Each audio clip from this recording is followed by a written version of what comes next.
ఈ నెల 16న నిర్మల్లో ముఖ్యమంత్రి రేవంత్ రెడ్డి పర్యటించనున్నారు.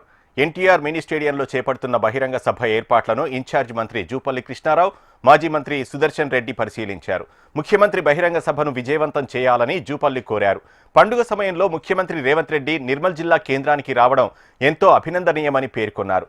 ఇక్కడి ప్రజలకు ముఖ్యమంత్రి రేవంత్ రెడ్డి వరాలు ప్రకటించే అవకాశం ఉందని, ఇదే పండుగ కానుందని అన్నారు. అనంతరం అధికారులకు పలు సూచనలు, సలహాలు అందజేశారు. వీరి వెంట కలెక్టర్ అభిలాష అభినవ్, ఎస్పీ జానకి షర్మిల, ఆయా శాఖల ఉన్నతాధికారులు ఉన్నారు. 16వ తారీఖున గౌరవ ముఖ్యమంత్రి గారు రేవంత్ రెడ్డి గారు నిర్మల్ జిల్లా సందర్శిస్తూ ఉన్నారు. అట్లాగే వచ్చిన సందర్భంలో ఈ యొక్క సదర్ మట్ బ్యారేజ్ ఇనాగ్రేషన్ సుమారుగా 600 కోట్ల రూపాయల పైచిలు సదర్ మట్ బ్యారేజ్ ఒక ప్రారంభోత్సవ కార్యక్రమం.